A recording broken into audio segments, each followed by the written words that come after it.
ఉదయకాల సమయంలో తండ్రిని తెలుసుకుని భాగ్యం ఇచ్చినందుకు నీకు కృతజ్ఞతలు. సంఘంలో కూడుకున్న మేమందరం నీ ఇష్టాన్ని భూమి మీద నీ కుమారుల వలె నేను సంతోషపరిచే మంచి మనసు మాకు అనుగ్రహించండి.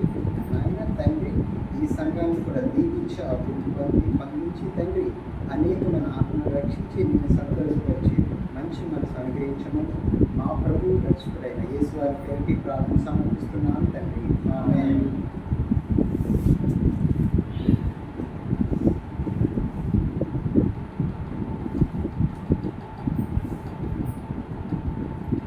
ప్రియమైన దేవుని వారులారా, ఈరోజు బైబిల్ నుండి కొన్ని మంచి విషయాలు నేర్చుకుందాం.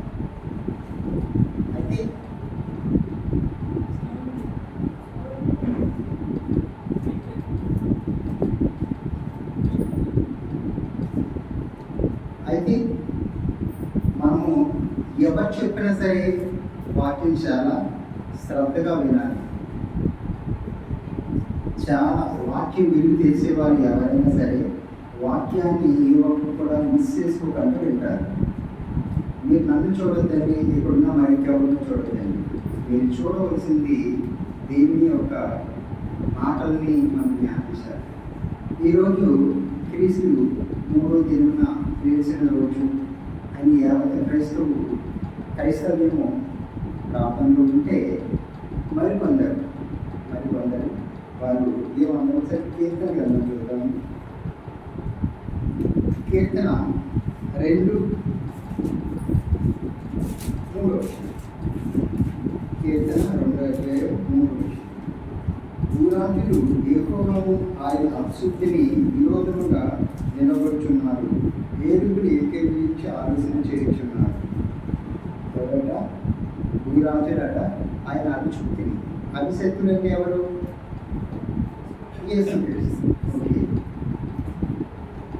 యేసుక్రీస్తు పైన భూరాజులు ఎందుకు కక్ష? రాజులకి యేసుక్రీస్తు పైన ఎందుకు ఇంత కక్ష?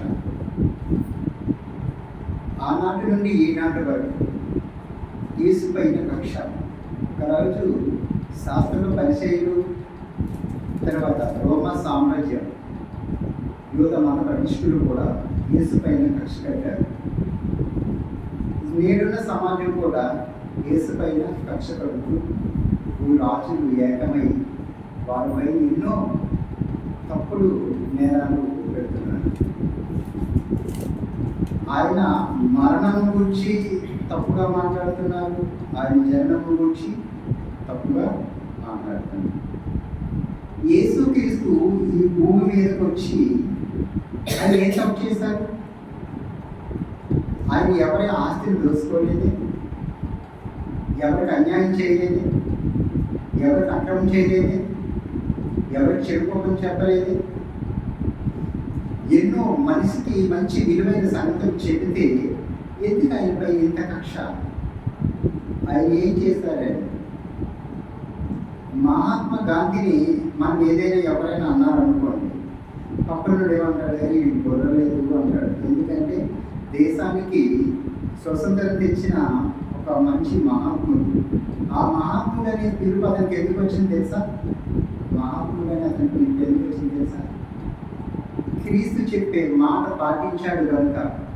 నాథురాం గాడ్సే మహాత్మా గాంధీని కాల్చేటప్పుడు గాంధీ ఏమన్నారంటే క్షమించమన్నాడు.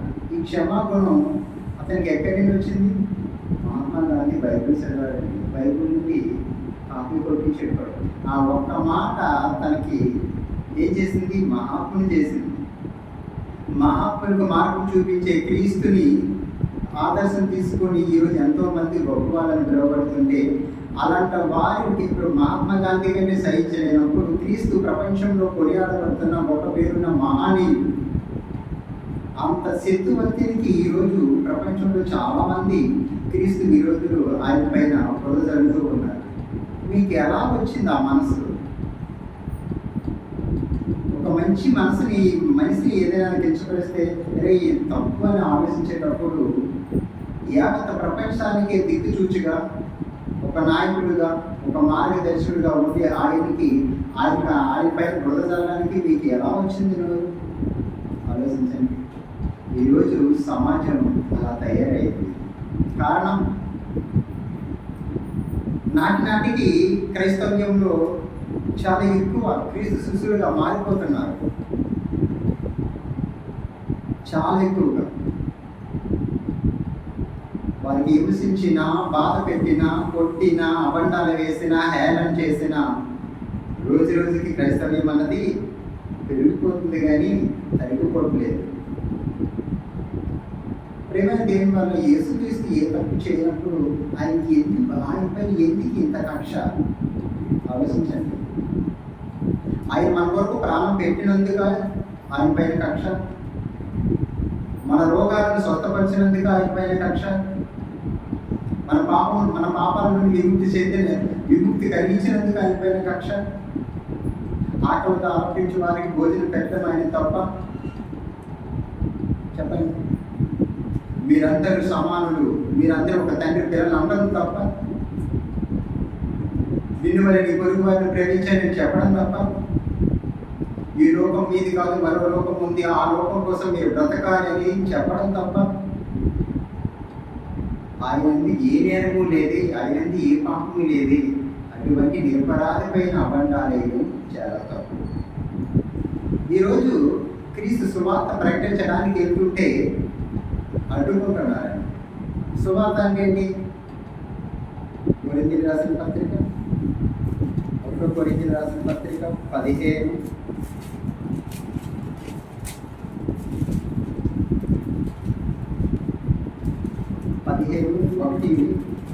నేను చదువుతాను.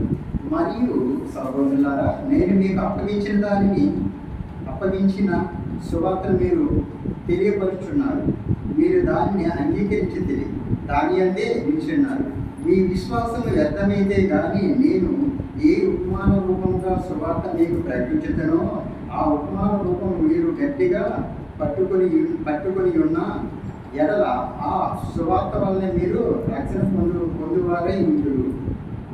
3 నాకు ఇయ్యబడిన ఉపదేశం మొదట మీకు అప్పగించి తిని అదేమనగా లేఖనముల ప్రకారం క్రీస్తు మన పాపము నిమిత్తం మృతి పొందను, సమాధి చేయబడును, లేఖనముల ప్రకారంగా 3వ దినమున లేపబడును. సువార్త అంటే లేఖనముల ప్రకారం క్రీస్తు శ్రమ పడుట, లేఖనముల ప్రకారం ఆయన మృతి పొందుట, లేఖనముల ప్రకారం లేపబడుట. ఇది మనము సువార్త ప్రకటిస్తున్నాం. ఇది అవసరమా? చాలా అవసరం, చాలా అవసరం. ఈ అవసరత తెలియకుండా చాలామంది మరణించి చాలా బాధపడతారు. ఆ విషయం చెప్పడంలో మనం నేర్చుకున్నాం. ఈరోజు సువార్తకైతే ఎంత అండి అడ్డుకుంటున్నారు? పర్మిషన్ ఉందా?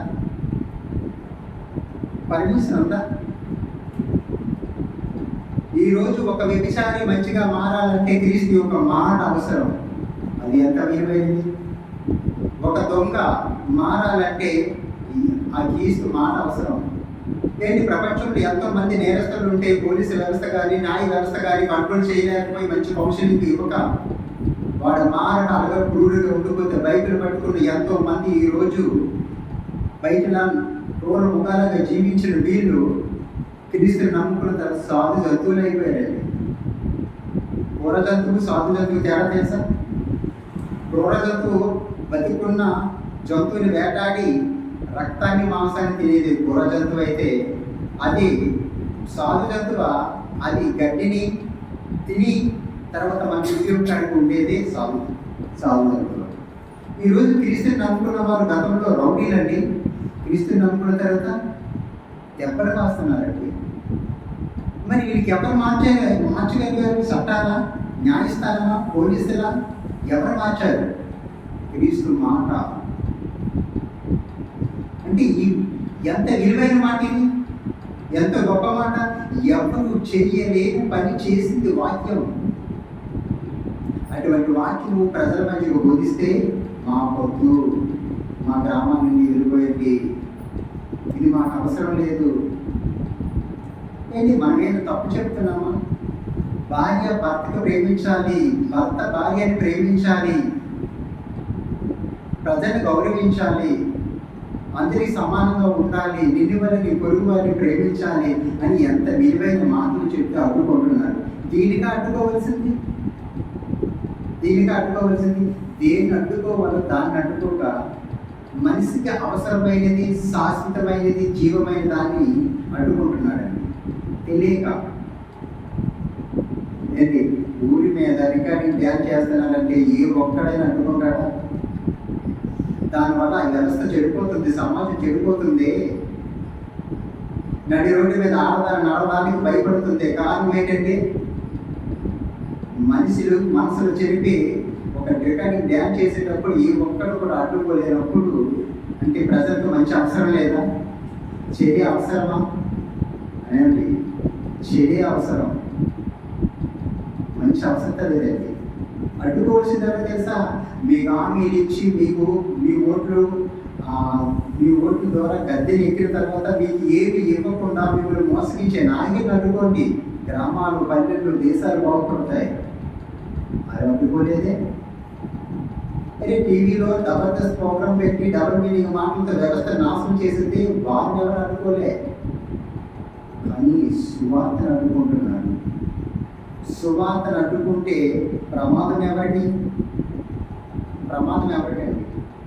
వారికే తెలియక సువార్తను అడ్డుకోవడం వల్ల చాలా చాలా ప్రమాదం అండి, చాలా ప్రమాదం. ప్రేమ దేవుని వల్లారా, ఎందుకు వీళ్ళకింత గర్వం అంటే 3 పూట్ల భోజనం దొరుకుతుంది, దేవుడి దయ వల్ల సమృద్ధిగా ఉన్నారు, మాకేంటి భయం అని గర్వంతులై వెలవేపుకుంటున్నారు. సువార్త అంగీకరించక, సువార్త చెప్పేటప్పుడు వాళ్ళ మాట పట్టించుకోకుండా నీ జీవితం ఏదో రిచ్గా గడిపేసి కార్ల మీద తిరిగేసి నాకు ఇంకేం కొదువు లేదు, ఇదే జీవితం అని బ్రతికావా? నీ బ్రతుకు ఏమైపోతుందో ఒకసారి ఆలోచించు. ఇదే విధంగా బైబిల్లో ఒక వ్యక్తి బ్రతికాడండి. ఎవరు? ధనవంతుడు. ఒకసారి మనం చూసుకుందామండి. లోకసువార్త 16:22. లోకసువార్త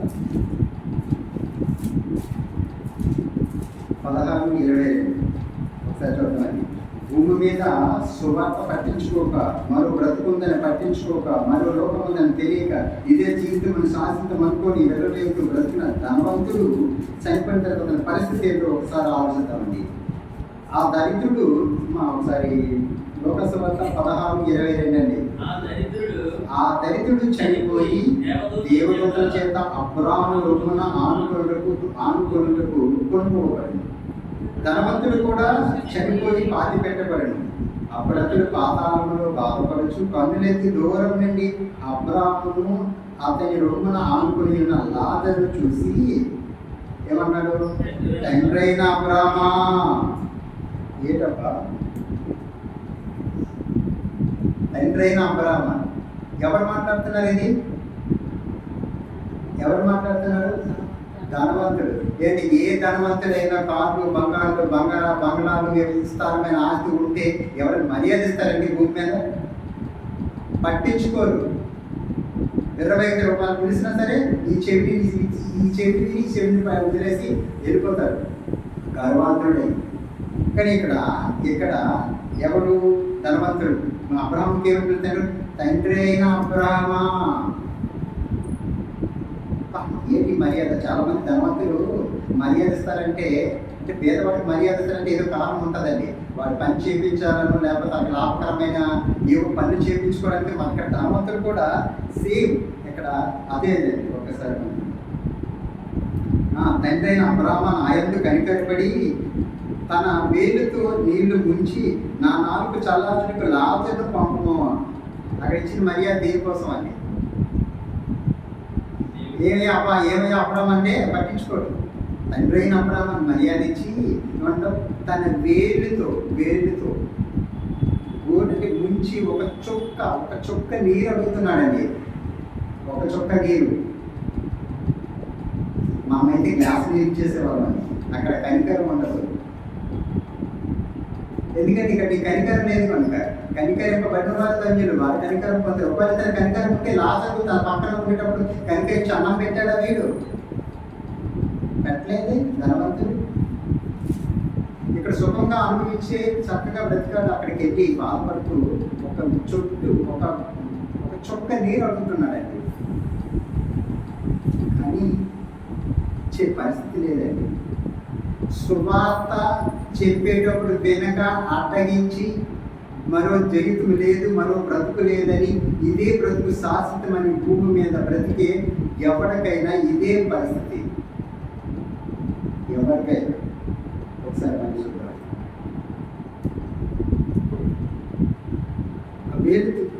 వేలు కొన నీళ్లు ముంచి నా నాలుగు చల్లార్చుటకు లాదను పంపుము, నేను అగ్నిజ్వాలలో యాత్ర పడుచున్నానని కేకలు వేసి చెప్పును. అందుకు అబ్రహాము, కుమారుడా, నీవు నీ జీవిత కాలం ముందు నీకు ఇష్టమైనట్టు సుఖం అనుభవించి తీరాడు. అలాగని ఇక్కడంటే ఏంటండి, ధనవంతుడు తన జీవితకాలంలో తనకిష్టమైన సుఖము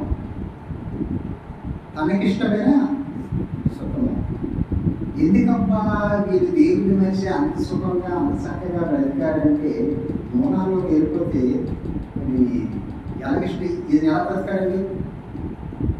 ధనవంతుడు విస్తారమైన ఆస్తి పండింది, విస్తారమైన సంపద కలిగింది. దాన్ని ఏదో కోరుకుంటు ఏం చేయాలనుకున్నాడు? దేవుని స్తుతించాడా? నా ప్రాణంలో ప్రాణమా తినుము త్రాగుము సంతోషించు. అదే ఒక భక్తుడు ఏమంటున్నాడు? దావీదు, నా ప్రాణమా యెహోవాను సన్నిధించుము, నా ప్రాణమా ఆయన చేసి ఉపకారం దేనియు మరొకము, నా అంతరంగమా నరమ సమస్తమా ఆయన స్తుతించమని ఆయన అంటే అన్నీ అనుభవించి అమ్మ పడుకోవద్దమ్మా, కొంచెంసేపు మీరు వాక్యం వినండి, అమ్మ వెళ్తున్నామ్మా, వాక్యం వినండి అమ్మా, కొంతవరకే కదా. ఒక వాక్యం చెప్పడానికి ఎంత కష్టపడతారు తెలుసా? మీ అయ్యగారు మరీ ఎక్కువ కష్టపడినట్టు ఉన్నారు. ఎందుకంటే ఇక్కడున్న పాస్టర్లు అందరూ కూడా ఎక్కడో ఏదో డబ్బు వచ్చేసి 3 పూటలు కూర్చొని తినిచ్చారు. కానీ మీ అయ్యగారు ఎంతో మాత్రం కష్టపడి ఒక పక్క జీవనం గడిపించుకోవాలి, మరో పక్క మీకు విలువైన జీవాహారాన్ని ఆయన సిద్ధపరచుకోవాలి. చాలా టెన్షన్ ఉంటుంది. అంత కష్టపడి కుదించి మీకు ఏ ఆహారం పెట్టాలనే ఆలోచనతో నలిగిపోతూ ఇక్కడికి వచ్చి మీకు అర్థమయ్యేటట్లుగా ఆహారం తినిపించేటప్పుడు మీరు చక్కగా తినాలి, పడుకోకూడదు. వాక్యం అంటే ఒక ముక్క మీకు అర్థం అవ్వాలంటే దాన్ని పరిశోధించి చెప్పాలా. అంత ఈజీగా అర్థమైపోదు. దేవుడి సన్నిధికి వచ్చిన తర్వాత మీరు వచ్చి అంత నిర్లక్ష్యం పడకూడదు. ప్రతి మాట మీరు వినాలా, ప్రతి మాట అది దేవుడి మాట, ఇది దరిద్ర మాట కాదు. ఇది జరగలేని చెప్పట్లేదు, జరుగుతున్న ప్రతి మాట మీరు వినాలా. ధనవంతుడు విస్తారమైన సంపద చూసి, ఆస్తిని చూసి కొట్లు దాచేసుకుంటూ నేను బ్రతుకున్నంత కాలం తిరిగి సంతోషించాలనుకున్నానే తప్ప మరొకటి దానం చేయాలని ఆలోచన రాలేదండి.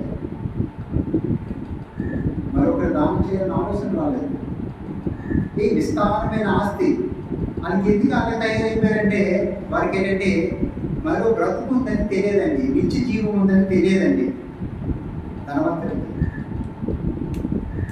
విస్తారమైన ఆస్తి పండిన తర్వాత ఏం చేశాడు? కొట్టులో దాచుకోవాలనుకున్న నా ప్రాణంతో ప్రాణం నీరు తాము సంతోషించమని. ఎందుకంటే అంతకు పూర్వం జనులు అలాగే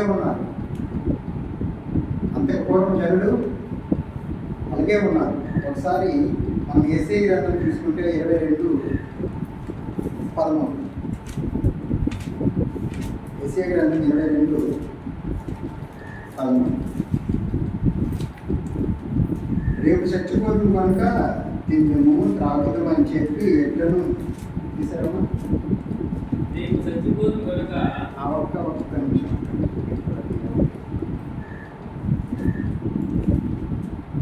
రేపు చచ్చిపోతుంది కనుక తిందుము తాగుదమని చెప్పి ఎడ్లను వధించు, గొర్రెలను కోల్చు, మాంసం తీర్చు, ద్రాక్షరసం తాగుచు మీరు సంతోషించి ఉత్సాహించుతున్నారే. అంటే రేపు చచ్చిపోతాం, మరో బ్రతుకు లేదు. ఈ బ్రతుకులోనే ఇది నాస్తికులు అంటున్న మాటలండి. వారు కూడా మరో బ్రతుకు లేదు, మరో జీవితం లేదు, ఇదే బ్రతుకు. ఈ బ్రతుకులో మనం తినాలి, ఈ బ్రతుకులో తాకాలి, ఈ బ్రతుకులో సంతోషించాలి, చేయవలసిన ప్రతి పని కూడా ఈ బ్రతుకులోనే చేసి మనం చనిపోవాలి, మరొక బ్రతుకు లేదు. అలాగే మీరు అదే అనుకుంటున్నారండి. మాంసం అంటే ఏట్లను కోళ్ళను మంచి మాంసాలు తింటూ మందు తాగుతూ చిందేసి గెంతిలేసి సంతోషించి ఆనందిస్తున్నారు. అప్పుడేమంటున్నారు దేవుడు ఇక్కడ ఏమంటున్నారంటే 14 అని 22:14 యేషయా గ్రంథం 22:14 కాగా ప్రభువును సైన్యములకు అధిపతి యెహోవా నాకు ప్రత్యేకుడై నాకు వినబడినట్లు ఎట్లా అంటున్నాడు, మీరు మరణం కాకున్నట్లు ఈ దోషములతో ప్రాయశ్చిత్తము కలుగదని ప్రభు సైన్యములకు అధిపతి యెహోవా ప్రమాణపూర్వకంగా సెలవించున్నాడు. మీరేదో చచ్చిపోతారు, మేము చనిపోతాం, మన బ్రతకలేదంటే ఒరే మీరు చావకుండా ఉండాలంటే మీ పాపాలకు ప్రాయశ్చిత్తం కలిగిందంటే మీరు చావరు. వారు వినలేదు. ఇదే ఇదే ఇదే మనసులో పెట్టేసుకున్నాడు ధనవంతుడు. ఇదే బ్రతుకులో నేను తినాలి, సంతోషించాలి, సుఖపడాలి, దేవుడు లేదు, దెయ్యము లేదు, ఎవరు లేదు, నేను మాత్రమే హ్యాపీగా ఉండాలనుకున్న లక్షణాలతో కలిగిన ధనవంతుడు భూమి మీద దేవుడి కష్టాన్ని అనుభవించి సర్వాన్ని అనుభవించి దేవుడిని మర్చిపోయి బ్రతుకుతున్న ఈ ధనవంతుడు చనిపోయిన తర్వాత ఎక్కడికి వెళ్ళిపోయాడు? నరకానికి వెళ్ళిపోయాడండి. ఈ ధనవంతుడికి ఏం తెలియదు, మరో బ్రతుకు లేదు, మరో జీవితం లేదనుకున్నాడు. ఒకవేళ అలా అనుకుంటే దేవుడిని నమ్మేవాడు, దేవుడు ఉన్నాడు, ఆయనకు భయపడాలి, ఆయనకు లోపడాలి, ఆయన ఇష్టానుసారంగా నేను బ్రతకాలని అనుకునేవాడు. కానీ అలా లేదే ఈ కష్టాలు. ఏంటి విస్తారమైన ఆస్తి పడినప్పుడు మనం కూడా విస్తారమైన ఆస్తి పడినప్పుడు ఏం చేస్తాము? పక్కింటాము, ఈ పక్కింటాము, కొద్ది ఇస్తాం కదా. విస్తారమైన ఆస్తి ఉండేటప్పుడు కొట్లు కట్టేసుకొని ఇంకా నిలువ చేసేసుకోవాలనుకోండి. కానీ గొట్టు మొక్కల కోసం ఆశపడి ఆకలితో అలంటించుకున్న లాజరు తన ఇంటి మీద ఉంటే బస్తా ధాన్యం ఇవ్వచ్చుగా. ఏం లాజరు ఇంతవరకు నువ్వు ఎక్కడే బాగా ఉంటావు, ఇది 2 బస్తాలు ధాన్యం తీసుకుని మీ ఇంటికి వెళ్ళి చక్కగా వండుకొని బ్రతకాలొచ్చుగా అనలేదండి. కారణం మరో బ్రతుకు లేదు. ఆ బ్రతుకు ఏం చేయాలో అర్థం కాక ఈ బ్రతుకులోనే అన్ని చక్కగా సంతోషంగా బ్రతకాలని బ్రతికేశాడు. బ్రతికేసి ఎక్కడికి వెళ్ళిపోయాడు? నరకంలో జారిపోయాడు. అక్కడి నుంచి ఎవరైనా తప్పిస్తారా? మన ఇండియన్ పెనల్ కోడ్ ప్రకారంగా ఒక నేరస్తుడు తప్పు చేస్తే చట్టపరంగా అతను శిక్షిస్తే జైలుకి వెళ్తే తను విడిపించడానికి ఒక లాయర్ వస్తాడు ఈ భూలోకంలో. కానీ బైబుల్ లా, బైబుల్ చట్టం, బైబుల్ ప్రకారంగా తప్పు చేసి శిక్ష అనుభవించి నరకానికి వెళ్ళిపోతే నీకు విడిపించే నాయకుడు ప్రపంచంలో ఎవడూ లేరు. ఆ నరకం నుండి తప్పించాలంటే విడిపించే ఒకే క్రీస్తు యేసు. కనుక ఆయన మాటలు మనము సాత్వికంతో అంగీకరించి ఆయన చెప్పే మాటలు చక్కగా మన హృదయంలో ఉన్న భద్రపరచుకుంటూ వాటి ప్రకారం మనం జీవించాలి. వాటి ప్రకారంగా మనం జీవించాలి. ఈ ధనవంతుడు ఏం చేశాడు? చనిపోయిన తర్వాత ఇంకా మనకు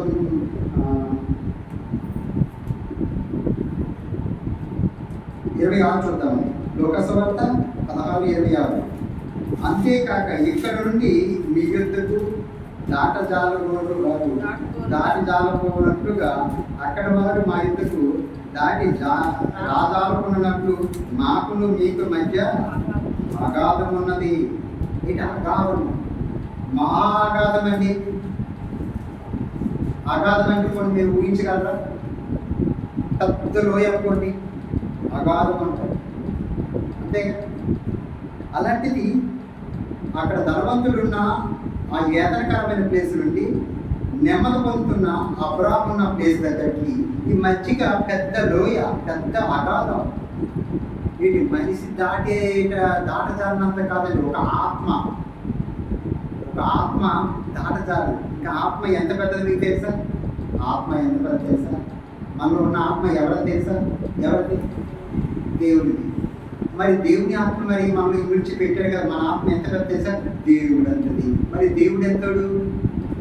మహాకాశంలో పట్టజాలనంత పెద్దోడు. అటువంటి ఆత్మ కలిగిన మనము అగాధం దాటలేమంట. అది ఎంత పెద్దదో ఆలోచించండి.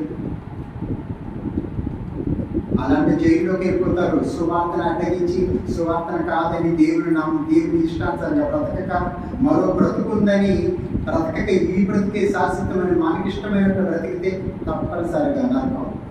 కనుక దేవునికి ఇష్టమైన మనుషులుగా మనం బ్రతికితే మనకి పరలోకం. కనుక ప్రేమైన దేవుని వల్ల ఇక్కడ అగాధం ఉంది. ఇక్కడ అగాధం ఉంటే ఇక్కడ 27 అప్పుడు అతడు తండ్రి అలాగైతే నాకు 5 సహోదరులు ఉన్నారు. తీసారండి లూకాసు వార్త 16:28 వారు 27 అప్పుడు అతడు తండ్రి అలాగైతే నాకు 5 సహోదరులు ఉన్నారు. వారు ఈ వేదనకరమైన స్థలముకు రాకుండా వారికి సాక్షించుడికై నా తండ్రి ఇంటికి వాని పంపవాలని నిన్ను వేడుకొంచున్నాను. ధనవంతుడు భూమి మీద మరో బ్రతుకుందని తెలియక నిత్య జీవం అని తెలియక బ్రతికి ఏం చేశారంటే నరకంలోకి పడిపోయారు. ఆ వేదనకరమైన ప్లేసు పోలీసు వారికి మన బందీగా దొరికిపోయిన తర్వాత పోలీసు వారు రకరకాల సెక్షన్లో కొడతారండి. రక్తం రాని దెబ్బలు కొడతారు. ఈ దెబ్బల విలువ మనకు తేలాలంటే మనకు బాబన్న అనే ఒక నక్సలైట్ క్రీస్తు నమ్ముకున్న తప్పి దెబ్బల కోసం చక్కగా వివరించాడండి. అంత కఠినంగా కొడతారట. ఈ కఠినమైన శిక్ష ఎంత భయంకరంగా ఉంటే తర్వాత వెళ్ళిపోయి ఆ నరకము చాలా కఠినమైనదండి. ఆ బాధను భరించలేక బాధపడుతూ ఏం చేశాడంటే భూమి మీద ఉన్నప్పుడే తన సహోదరుల కోసం ఆలోచించలేదు, పక్కన లాజరు కోసం ఆలోచించి ఎవరి కోసం ఆలోచించి చనిపోయిన తర్వాత ఆలోచించాడండి.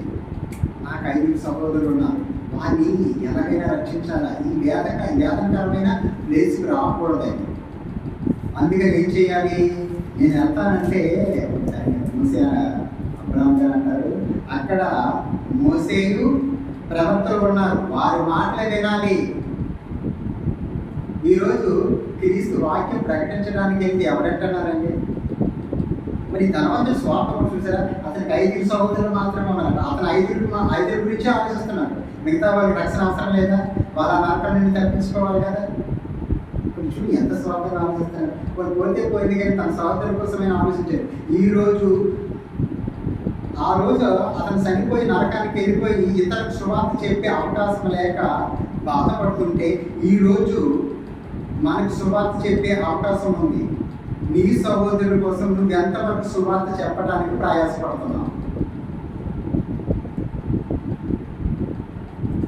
తర్వాత భూమి మీద రావడానికి లేదండి, పాతాళంలో బాధపడుతున్నాడు. 5 రక్షించుకోవడానికి భూమి మీదకి వచ్చేస్తానన్నాడు.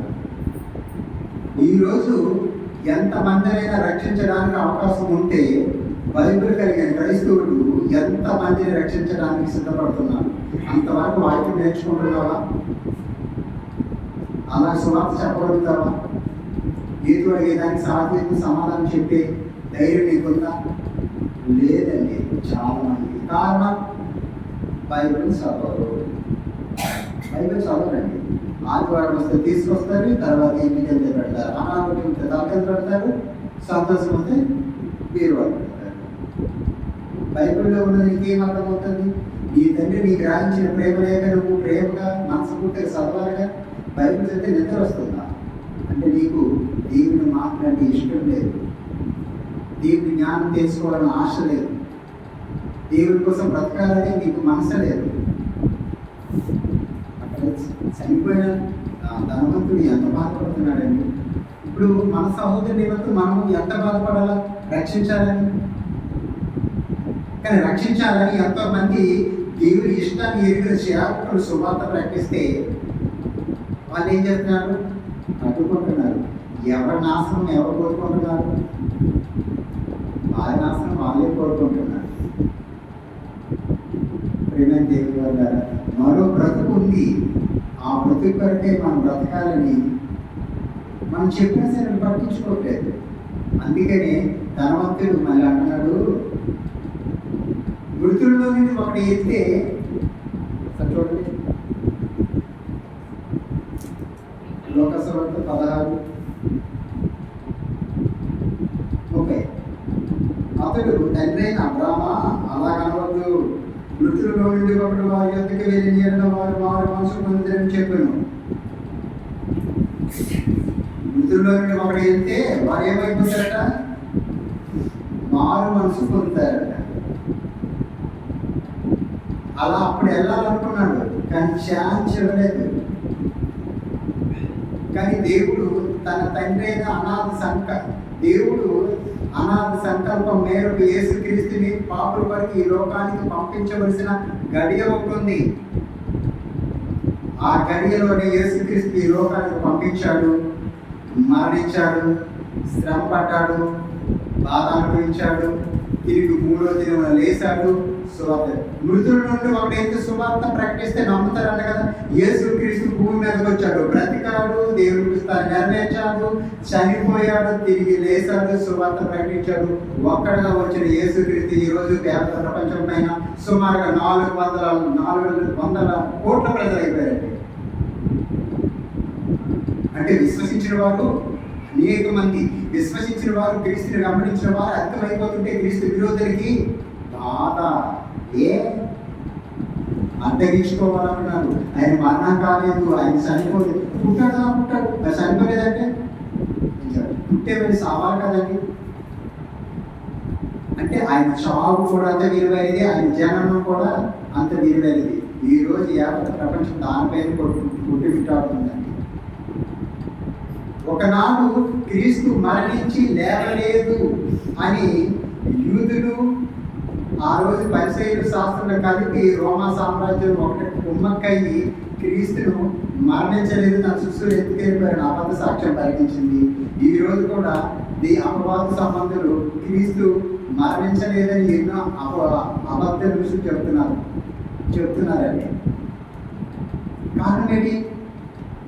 మనిషి బ్రతుకుని చెప్తే నమ్మరు. క్రీస్తు విషయము ఆయన మరణించి తిరిగి లేచాడు కనుక ఎవరైనా విశ్వసిస్తారు. అందుకు విశ్వసించిన వాళ్ళు, ఎందుకంటే ఈ బ్రతుకు మనకు శాశ్వతం కాదు, మరో బ్రతుకు ఉంది. యేసుక్రీస్తు దేవుని కోసం బ్రతికాడు, మృత్యుంజయుడై లేచాడు. మనం కూడా క్రీస్తు నమ్మితే మనం కూడా చనిపోయినా సరే క్రీస్తు రెండో రాకడ లేస్తామనే నమ్మకంతో శ్రమ అయినా, బాధ అయినా, నిందలైనా, వేదనైనా, మరి ఇంకేదైనా సరే భరించి ప్రాణాలు తీస్తున్నా సరే క్రైస్తవుడు సువార్త చెప్పడానికి ముందుకెళ్తున్న కారణం అంటే నిత్య జీవం పొందాలని.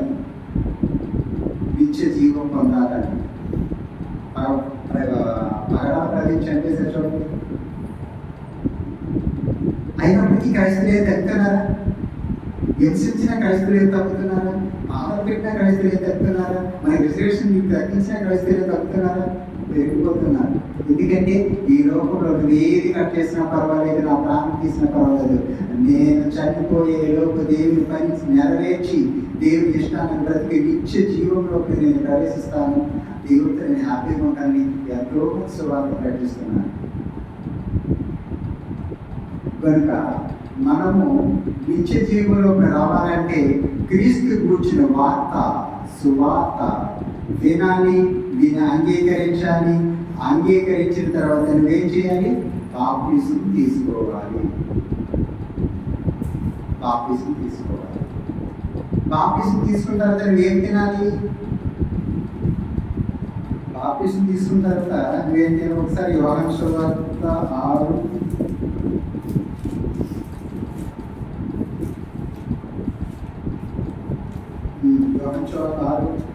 6:32 ఈసారి అందరూ యోహాను సువార్త 6:32 ఈసారి పరలోకం నుండి వచ్చిన ఆహారం మోసే నీకు ఇయ్యలేదు. నా తండ్రియే పరలోకం నుండి వచ్చిన నిజమైన ఆహారం నీకు అనుగ్రహించి ఉన్నాడు. పరలోకం నుండి దిగి వచ్చి లోకమునకు జీవనిచ్చున్నది దేవుడు అనుగ్రహించే ఆహారమై ఉన్నదని మీతో నిశ్చయంగా చెప్తున్నానని వారితో చెప్పాను. కావున వారు, ప్రభువా, ఈ ఆహారం ఎల్లప్పుడూ మాకు అనుగ్రహించమని. అందుకు యేసు వారితో ఇట్లను, జీవాహారమును నేనే. ఎవరండి ఈ ఆహారము? యేసుక్రీస్తు. ఇప్పుడు నీ జీవంలోకి ప్రవేశించాలంటే నువ్వు జీవాహారం తినాలి. నిత్య జీవం పొందాలంటే జీవాహారం తినాలి. ఇప్పుడు మనం ఆకుకూరలు, కాయగూరలు అని తింటాం, శరీరాహారం కాబట్టి శరీరం బ్రతుకుంటుందండి కదా. మన ఆత్మ బ్రతుకుండాలి నిత్యం అంటే ఏ ఆహారం తినాలి? జీవాహారం. జీవాహారం ఎవరు? యేసుక్రీస్తు. ఆ యేసుక్రీస్తు ఏ విధంగా ఆహారం ఇచ్చాడు? రొట్టె ద్రాక్ష రసంగా మన మధ్య నిల్చున్నాడు. అందుకంటారు, నా రక్తాన్ని నా శరీరాన్ని తాగితే తప్ప పూజిస్తే తప్ప మీలో మీరు నిత్య జీవము పొందరు. ఒకసారి చూడండి.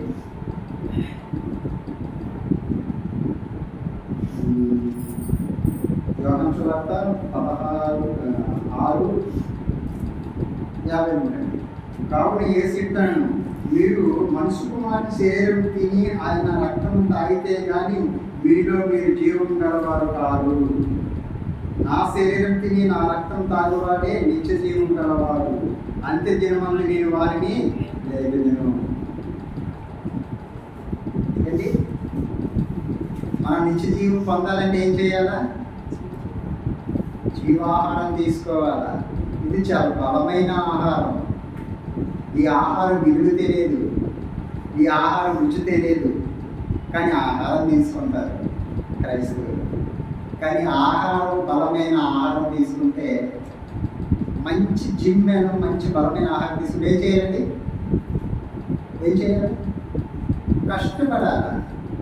మీరు బలమైన ఆహారం మాంసం తినేసి కూర్చుండిపోతే అరుగుతుందా? హార్ట్ అటాక్ వచ్చేది, బేసిక్ అయిపోదు, జీర్ణం ఒక ఫుడ్ పాయిజన్ అయిపోదు. మరి క్రీస్తు శరీరము, తన రక్తము బలమైన ఆహారం తీసుకున్న తర్వాత నువ్వు ఎంత పని చేస్తున్నావు? రొట్టు ద్రాక్షరసం తీసేసుకుంటారండి. తీసుకున్న తర్వాత దీని వెనుక ఉన్న పరమాత్మ తేలిక తీసేసుకోవడం, ఇంటికి పడుకోవడమే.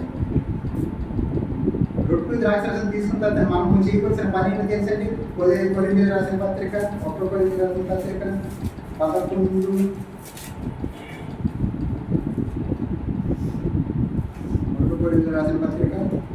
11:23. నేను మీకు అప్పగించిన దాన్ని ప్రభు వల్ల పొందితిని.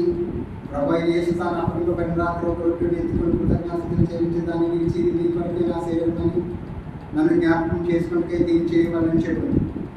ఆ ప్రకారం భోజనమైన పిల్లట ఆయన పాత్రను ఎత్తుకొని, ఈ పాత్ర నా రక్తం వల్ల ఆయన పత్తనే వల్ల మీరు దీనిలో త్రాగినప్పుడల్లా నన్ను జ్ఞాపకం చేసుకుంటే దీన్ని చేయండి. రొట్టె ద్రాక్షరసం తీసుకుంటారు. ఏం జ్ఞాపకం చేసుకోవాలా? ప్రభుని జ్ఞాపకం చేయాలి. ప్రభుని జ్ఞాపకం, ప్రభు ఏం చేశాడయ్యా? ప్రభు లోకానికి వచ్చి శ్రమ అయినా బాధ అయినా తన తండ్రి ఇష్టాన్ని నెరవేర్చాడు. తండ్రికి ఏది ఇష్టము? ఏది ఇష్టం అండి? పళ్ళ, కాయల, ఇంకేమి ఇష్టం? ఒక పాపి నశించుకోవట ఆయనకి ఇష్టం లేదు. కనుక పాపి మారుట ఆయనకి ఇష్టం. పాపి మారితే ఆయనకి ఇష్టం. ఆహారం తిన్న నీవు పాపి మారడానికి ఏం చేయాలా? కష్టపడాలా. మరి కొద్ది ముందు చూస్తే మాకు ఆన్సర్ వస్తుంది. 26. మీరు ఈ రొట్టెని తిని ఈ పాత్రలో త్రాగినప్పుడల్లా ప్రభు వచ్చే వరకు ఆయన మరణమును ప్రచురించుదురు. చెప్పాడు ఆన్సర్. ప్రభు వచ్చే వరకు రొట్టె ద్రాక్షరసం తీసుకున్న తర్వాత మనం ఏం చేయాలి? ప్రభు వచ్చే వరకు నువ్వేం చేయాలా? ఆయన మరణము, ఆయన జననము, ఆయన మరణము, ఆయన చెప్పే వాక్యము, ఆయన చెప్పే మంచి విలువైన సంగతులు సమాజానికి బోధించాలా. మరి ఈరోజు రొట్టె ద్రాక్షరసం తీసుకున్న, మంచి ఆహారం తీసుకున్న నీవు దేవుడి పనిలో కష్టపడుతున్నామా? ఇంటికి వెళ్ళి పడుకుని పోతున్నామా? ఒకవేళ ఈ రొట్టె ద్రాక్షరసం ఎవరైనా అయోగ్యంగా తీసుకుంటే ఏమైపోతారు? శిక్షకు పాత్రలు అయిపోతారు అయోగ్యంగా. మరి యోగ్యమైన అవ్వాలంటే ప్రభు ఏం చేశాడు? పస్కా పల్లిని ఆశించిన తర్వాత ఏం చేశాడు? ప్రభు పని చేశాడు, దేవుని ఇష్టాన్ని నెరవేర్చాడు. ఈ రోజు క్రీస్తు రక్తాన్ని శరీరాన్ని దాచుకున్న తర్వాత నువ్వు దేవుని పని చేస్తున్నావా? లేదు. మరి నువ్వు దేవుని పని చేయట్లేదంటే నువ్వు యోగ్యమైన వాడు, అయోగ్యమైన వాడు. పాపం అంటే ఏదో ఆలోచించొద్దండి. ఇక్కడ నువ్వు తీసుకున్న రొట్టె ద్రాక్షరసం దేవుడికి ఇష్టమైనట్లుగా తీసుకోక, అయోగ్యంగా తీసుకుంటే పాపి.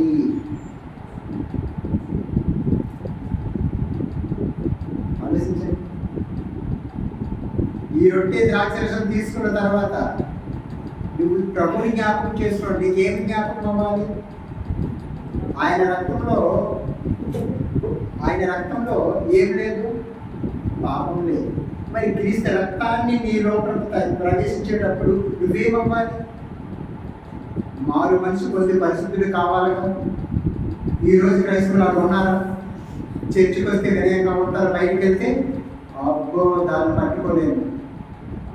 కారణం క్రీస్తు రక్తంలో ఉన్న నీలాంటి పరమోషం లేదే, క్రీస్తు రక్తంలో నీలాంటి కక్షం లేదే, క్రీస్తు రక్తంలో నీలాంటి అసూయ లేదే. ఆయన ప్రేమ చూపించాలి. మరి క్రీస్తు రక్తము శరీరము తిన్న తర్వాత ఒక పండు కాయ తిన్న తర్వాత బలం వచ్చేటప్పుడు క్రీస్తు రక్తము మాంసము రొట్టె ద్రాక్షరసం తీసుకునేటప్పుడు క్రీస్తు యొక్క లక్షణాలు మనలో ఉండాలిగా. మరి ఏమైపోతున్నాయి? బయటికి వెళ్తే క్రైస్తవులని ధ్యానం చేసి స్థాయికి వచ్చే కారణం చర్చకు వస్తే బట్టి, ఇంటికి వెళ్తే రత్తి. పక్కింటను ప్రేమించు, ఎదిరిన ప్రేమించు, నీ దగ్గర ఉన్నది దానం చేయు, ఎవరిని ప్రేమించు. కానీ చర్చకు వస్తే ప్రైజ్ రావు కదా. వందనాలకి రొట్టు ద్రాక్షరసం తీసుకున్న తర్వాత నువ్వు చేయాలి తెలుసా? నువ్వు రొట్టు ద్రాక్షరసం తీసుకుని బాప్తిసం తీసుకున్న తర్వాత నువ్వు ప్రభుని ధరించుకున్నావు. ఇప్పుడు అయ్యగారు వైట్ వస్త్రాలు ధరించుకున్నాడు. ధరించుకున్న తర్వాత అది ఎలా కనిపిస్తున్నాడు? ఎలాగండి? వైట్, తెలుగుగా. మరి రొట్టె ద్రాక్షరసం తీసుకున్న తర్వాత క్రీస్తుని ధరించుకున్న తర్వాత క్రీస్తుని ధరిస్తే నీలో ఎవరు కనిపించాలి? క్రీస్తు కనిపించాలి. ఎంతమందిలో క్రీస్తు కనిపిస్తుంది? లేదండి. పేరుకి మాత్రమే క్రైస్తవులు. చేయవలసిన అపవాదం.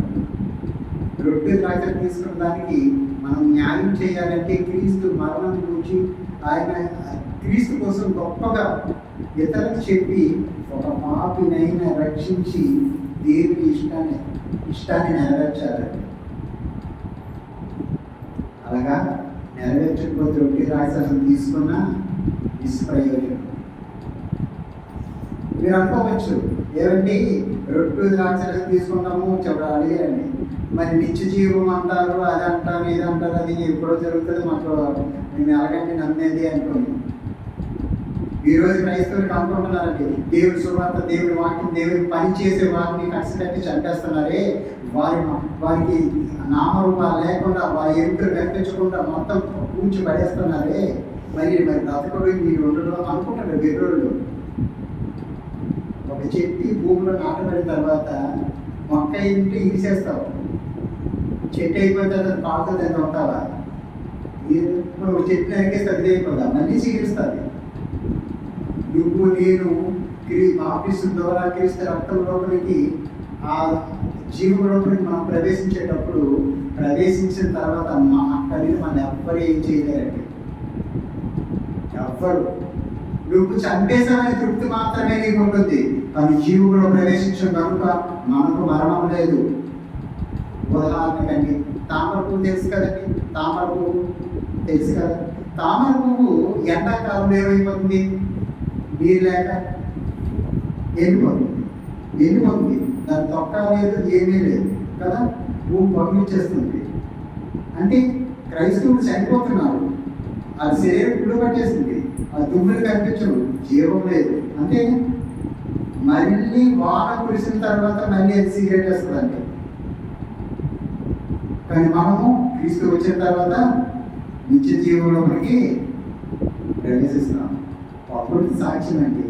కనుక మీకు అలాంటి జీవితం నీకు నాకు కావాలంటే క్రీస్తు లాంటి బ్రతికి అనేక మందికి మనము వెలుగుగా ఉండాలని కోరుతూ ఈ మాటలు నేను ముగిస్తున్నాను.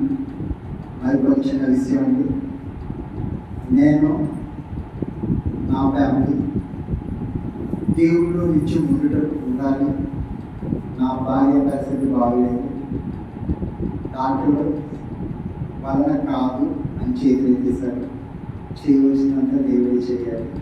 నా కుటుంబం కోసం ప్రార్థించాను, కళ్ళు కోసమే ప్రార్థన చేసుకున్నాను. ప్రేమ గల తండ్రి, నీవు నాకు ఇచ్చిన జీవవాక్యంలో కొన్ని సంగతులు నీ పిల్లలకు బోధించాను తండ్రి. మా మాటల వారిని తండ్రి, వారి జీవితంలో నీ ఇష్టమైన బ్రతికి వారు ఎక్కడ ఎక్కడున్నా సరే మీ ఇష్టాన్ని నెరవేర్చే మంచి మనసాన్ని అనుగ్రహించండి.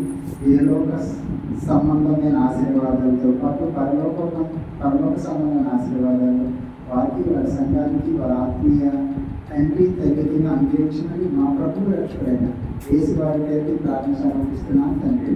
ఆమేన్.